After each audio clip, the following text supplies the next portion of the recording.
आरती बहुत ही कंजूस थी। उसकी कंजूसी से पूरा परिवार बहुत परेशान रहता था, लेकिन इसके बाद भी वो अपनी आदतों से बिल्कुल बाज नहीं आती थी। ऐसे ही एक दिन वो सब्जी वाले से सब्जी खरीद रही होती है और कहती है, देखो भाई, अगर 1 किलो घिया लूंगी तो 10 रुपए का धनिया मुफ्त देना पड़ेगा, और अगर 1 किलो मटर लूंगी तो 10 रुपए की हरी मिर्च फ्री मिलेगी। अब देना है तो बताओ। अरे मैडम जी, आप कैसी बातें कर रही हैं? अगर मैं इस तरह सबको मुफ्त में चीजें देने लगा तो मेरा घर बार कैसे चलेगा? गरीब की दुआ से चलेगा, और कैसे चलेगा भाई? इतनी भी दौलत लेकर कहाँ जाओगे? कहने की बातें होती हैं कि कोठी बंगले वालों के पास पैसा होता है, असली अमीर तो तुम जैसे लोग होते हो। सब्जी वाला भी आरती के मुंह से अपनी झूठी तारीफ सुनकर खुश हो गया और बोला, बस बस मैडम जी, आप तो 10 का धनिया, 10 की मिर्ची, क्या 20 की अदरक भी मुफ्त में ले जाइए। आपने मेरी तारीफ जो इतनी कर दी है। अब आरती सारा मुफ्त का सामान लेकर घर आ जाती है। जैसे ही उसके पति कल्याण जी उसे देखते हैं तो कहते हैं, अरे आरती, हमारे घर में किस चीज की कमी है जो तुम इस तरह से मुफ्त की चीजें लेने के बारे में सोचती रहती हो? ये सब अच्छा नहीं लगता। अरे जी, आप तो समझते ही नहीं हैं, बूंद बूंद से ही सागर बनता है। आज मैंने इसी तरह कंजूसी करके पूरे 50 रुपए बचा लिए हैं। अब मैं ये 50 रुपए अपने सेविंग अकाउंट में डाल दूंगी। हाँ हाँ, और उसके बाद जब तुम्हारे पोता पोती बड़े हो जाएंगे तब तक ये 50 बढ़कर 100 हो जाएंगे। तुमने भी हद की हुई है। आरती इसी तरह हर चीज में कंजूसी किया करती थी। एक दिन उसका बड़ा बेटा रवि, छोटा बेटा रोहन, बेटी नेहा और कल्याण जी सभी खाने की टेबल पर बैठे हुए थे। आरती ने सबको सुबह के नाश्ते में खिचड़ी परोसी तो उसका बड़ा बेटा रवि बोला, सुबह सुबह नाश्ते में खाने के लिए खिचड़ी कौन देता है माँ? ये भी कोई खाने की चीज है? आपने परसों रात को भी तो खिचड़ी ही बनाई थी। तो क्या हो गया रवि, कल रात को रोटी सब्जी भी तो दी थी। आजकल के जमाने में तुम बच्चे मेहनत कहाँ करते हो? ज्यादा भारी खाना खाओगे तो पचाने में दिक्कत हो जाएगी, इसलिए मैंने सब लोगों के लिए खिचड़ी ही बना दी है। पर माँ, सुबह सुबह खिचड़ी कौन खाता है? सारा दिन खराब हो जाता है। रात को आपका जो मन करे वो खिला दिया करो, लेकिन सुबह तो कुछ अच्छा खाने के लिए दिया करो। तुम सब तो ऐसे कह रहे हो जैसे तुम्हारी माँ को समझाने का कोई फायदा होने वाला है। जो मिला है चुपचाप खा लो, वरना तुम्हारी माँ डाइटिंग के नाम पर यह भी बंद कर देगी। सब लोग चुपचाप खाना खा लेते हैं। यूं ही कुछ दिन गुजरते हैं और एक दिन पंडित जी आरती के बड़े बेटे रवि के लिए शादी का रिश्ता लेकर आते हैं। बहुत अच्छी लड़की है, बहुत अच्छे घर से है और सुंदर भी है, पढ़ी लिखी है। ऐसा रिश्ता किस्मत वालों को ही मिलता है। इस लड़की से अगर रवि बेटे की शादी हो गई तो उसकी किस्मत चमक जाएगी। पंडित जी, आपने उन लोगों को बता दिया ना कि मेरी माँ कितनी कंजूस है? कहीं ऐसा ना हो कि हमारी होने वाली भाभी को आगे जाकर कोई दिक्कत हो। नेहा बेटी, अगर मैं ये बात उन्हें पहले ही बता देता तो ये शादी कभी होती ही नहीं, इसलिए मैंने उन्हें कुछ नहीं बताया। वैसे भी आटे में नमक जितना झूठ तो चलता ही है। पंडित जी, आपने बिल्कुल ठीक कहा। बस आप जल्दी से जल्दी बात आगे बढ़ाइए। ये जो लड़की की तस्वीर आपने दिखाई है, ये हमें बहुत पसंद है। हमारी तरफ से ये रिश्ता पक्का है। पंडित जी वहां से चले जाते हैं और उसके बाद स्नेहा के घर वालों को रवि के बारे में बताते हैं। स्नेहा के घर वालों को भी रवि बहुत पसंद आता है और दोनों घरों में बातचीत के बाद शादी की तैयारियां शुरू हो जाती हैं। पूरा परिवार बैठकर शादी की प्लानिंग कर रहा था। पापा, हम ना कोई बहुत बड़ा बैंक्वेट हॉल बुक करते हैं। आखिर रिसेप्शन की शानदार पार्टी भी तो देनी होगी। और मैं तो अपनी सारी सहेलियों को बुलाऊंगी, आखिर उन्हें भी तो पता चलना चाहिए कि मेरे बड़े भाई की शादी है। मैं तो अपने ऑफिस से पूरे 15 दिन की छुट्टी ले लूंगा, क्योंकि मैं नहीं चाहता कि किसी भी फंक्शन में मेरे चेहरे पर बिल्कुल भी स्ट्रेस नजर आए। आखिर मुझे भी तो अपनी स्किन केयर का ध्यान रखना है। स्नेहा भी तो बहुत गोरी है। सभी लोग अपनी अपनी बातें कर ही रहे होते हैं कि तभी आरती सब लोगों के लिए बिना दूध की काली चाय लेकर आती है और कप टेबल पर रखते हुए कहती है, कोई जरूरत नहीं है किसी को ज्यादा दिन की छुट्टी लेने की, या अपने ढेर सारे दोस्तों को बुलाने की, या फिर कोई बड़ा बैंकेट हॉल बुक करने की। माँ, आप कैसी बातें कर रही हैं? हमारे घर की पहली शादी है, आपके बड़े बेटे की शादी है, और फिर भी आप ऐसी बातें कर रही हैं। चुपचाप जो बोल रही हूँ वो सुन लो, वरना ऐसा होगा कि मैं अपने बड़े बेटे रवि की शादी मंदिर में करवा दूंगी। वहाँ खर्चा भी बचेगा। आगे जाकर जब परिवार बड़ा होगा तब खर्चे और बढ़ेंगे, इसलिए अभी से बचत करना जरूरी है। आरती की बात सुनकर पूरा परिवार बहुत उदास हो जाता है। सब समझ जाते हैं कि आरती अपनी कंजूसी की आदत छोड़ने वाली नहीं है। तभी एक दिन नेहा अपनी सहेली को फोन करके सब बताती है। अरे यार, मेरी माँ तो अपनी कंजूसी छोड़ ही नहीं रही, और अब तो वो धमकी भी दे रही है कि अगर हमने किसी चीज के लिए जिद की तो वो भाई की शादी मंदिर में करवा देंगी। तुझे इतनी फिक्र करने की जरूरत नहीं है नेहा। मैं तो यही कहूंगी, जो जैसा चल रहा है उसे वैसे ही चलने दो। हो सकता है कि शादी के बाद जब तेरी भाभी घर आ जाए तब सब कुछ बदल जाए। ये तू कैसी बातें कर रही है? जब भाभी आ जाएगी तब तो परिवार और बड़ा हो जाएगा, और हो सकता है कि मेरी माँ की कंजूसी की आदत और ज्यादा बढ़ जाए। यही तो तू समझ नहीं रही है नेहा, तू अपना दिमाग नहीं चला रही है। तेरी भाभी तो सुना है बहुत अमीर घर से है।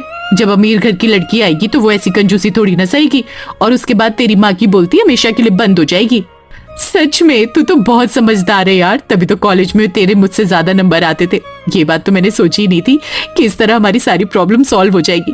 भाभी अमीर घर की होगी तो उसे कंजूसी की आदत बिल्कुल नहीं होगी। यही सोचकर नेहा भी खुश हो जाती है और माँ की कंजूसी के बीच ही अपनी भाई की शादी के लिए तैयार हो जाती है। यूं ही कुछ दिन गुजरते हैं और रवि और स्नेहा की शादी हो जाती है।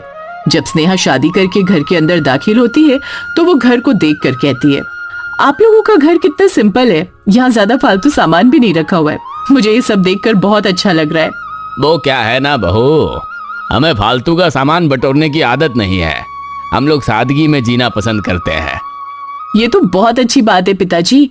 ये जानकर मुझे बहुत अच्छा लगा कि आप लोग इतने सिंपल तरीके से रहते हैं। थोड़ा समय बीतता है और आरती सभी लोगों को रात के खाने में दाल चावल परोस देती है।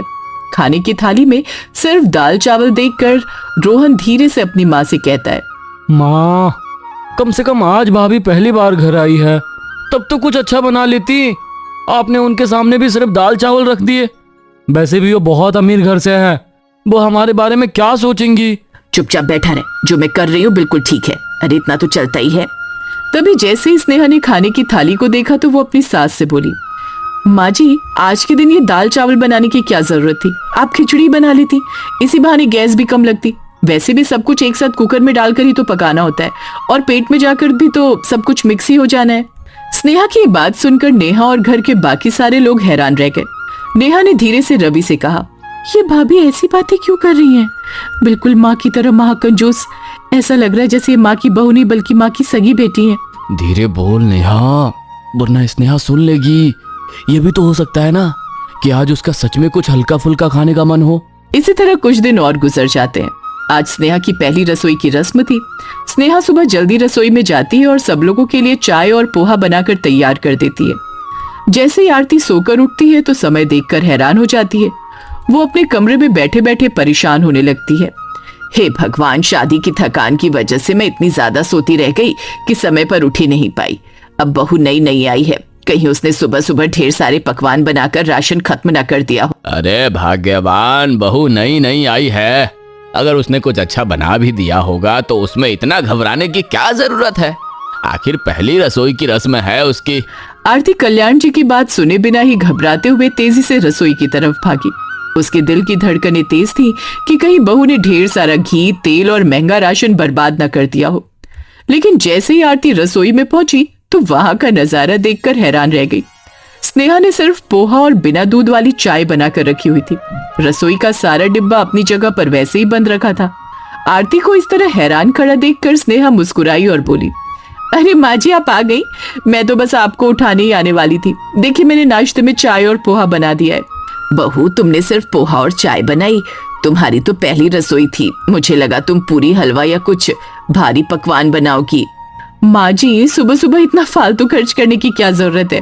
घी तेल कितना महंगा हो गया है, और फिर पहली रसोई के नाम पर इतना सारा खाना बनाकर पैसे बर्बाद करना समझदारी थोड़ी है। सुबह का नाश्ता हल्का ही होना चाहिए, पैसे भी बचते हैं और सेहत भी ठीक रहती है।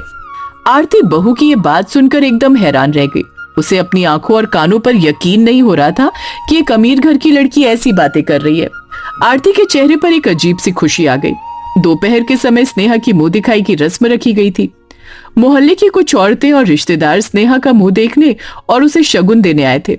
जब सब औरतें बैठ गईं तो आरती ने नेहा से कहा कि वो मेहमानों के लिए बाजार से महंगी काजू कतली और कोल्ड ड्रिंक मंगवा ले।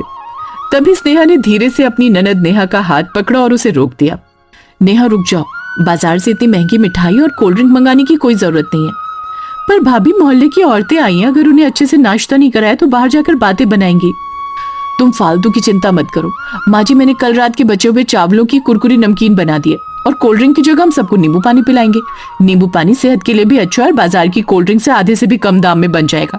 रही बात मिठाई की, तो मैंने घर में रखी थोड़ी सी सूजी का हलवा बना दिया, उसमें ज्यादा घी भी नहीं डाला। जब मेहमानों के सामने वही सूजी का हलवा, नींबू पानी और बचे हुए चावल की नमकीन परोसी गई तो मोहल्ले की औरतें आपस में कानाफूसी करने लगी। लेकिन आरती का सीना गर्व से चौड़ा हो गया। आरती मन ही मन सोचने लगी कि भगवान ने मेरी जोड़ी की बहू भेजी है। शाम को जब सब मेहमान चले गए तो घर के बाकी लोग यानी कल्याण जी, रवि, रोहन और नेहा कमरे में इकट्ठा हुए और आपस में बातें करने लगे। भाई, मैं तो सोच रही थी कि भाभी अमीर घर से तो वो माँ की कंजूसी की आदत छुड़वा देंगी, पर यहाँ तो नजारा ही उल्टा है। ऐसा लग रहा है कि माँ सिर्फ कंजूस थी, पर हमारी भाभी तो महा मक्खी चूस निकली। हाँ यार रवि भाई, तुम्हारी किस्मत तो सच में चमक गई। माँ से ज्यादा खतरनाक तो भाभी निकली। अब इस घर में भूखे मरने के दिन आ गए हैं। मुझे खुद समझ में नहीं आ रहा कि स्नेहा ऐसा क्यों कर रही है। उसके पापा का इतना बड़ा बिजनेस है, पर इसकी हरकतें तो बिल्कुल माँ जैसी हैं। अब तो भगवान ही मालिक है इस घर का। मुझे तो लग रहा है कि अब इस घर में दो दो कंजूसों का राज चलेगा। आरती तो सिर्फ पैसे बचाती थी, ये बहू तो जान ही निकाल देगी। शादी के कुछ दिनों बाद स्नेहा के पगफेरे की रस्म थी। रवि स्नेहा को उसके मायके छोड़ आता है और 2 दिन बाद उसे वापस लेकर घर लौटता है। जब स्नेहा गाड़ी से उतरी तो उसके साथ 2 बड़े बड़े कट्टे भी थे। आरती और कल्याण जी उसे लेने बाहर आए। बहू, ये कट्टों में क्या है? तुम्हारे माता पिता ने कोई तोहफा भेजा है क्या? नहीं माँ जी, ये कोई तोहफा नहीं है। जब मैं मायके गई थी तो मैंने देखा कि वहाँ राशन का काफी सामान फालतू पड़ा हुआ था। मैंने मम्मी से कहा कि वहाँ वेस्ट होने से अच्छा है मैं इसे अपने साथ ले जाऊं। इसमें 5 किलो शक्कर, दालें और 2 लीटर तेल है। हमारे घर के अगले 2 महीने के राशन का खर्चा बच गया ना माँ जी। स्नेहा की बात सुनकर आरती के पैरों तले जमीन खिसक गई। आरती घबरा गई और स्नेहा को डांटते हुए बोली, बहू, ये तुमने क्या किया? तुम अपने मायके से राशन उठा लाई। अगर मोहल्ले वालों ने देख लिया या तुम्हारे मायके वालों ने ये बात किसी को बता दी तो पूरे समाज में हमारी कितनी बदनामी होगी। लोग कहेंगे कि कल्याण जी के घर में खाने के लाले पड़े हैं जो बहू मायके से राशन मांग कर ला रही है। अरे माँ जी, आप भी ना, दुनिया का क्या है, वो तो कुछ भी बोलती रहती है। हमें दुनिया की बदनामी देखनी चाहिए या अपने पैसे बचाने चाहिए? पैसे बच रहे हैं, यही सबसे बड़ी बात है। लोग तो तब भी बोलेंगे जब हम भूखे मरेंगे। अब आरती को स्नेहा की ये बातें थोड़ी अजीब और खटकने लगी। उसे लगने लगा कि कंजूसी एक हद तक ठीक है, लेकिन इस तरह मायके से राशन लाना तो सरासर बेइज्जती है। आरती का गर्व अब धीरे धीरे चिंता में बदलने लगा था।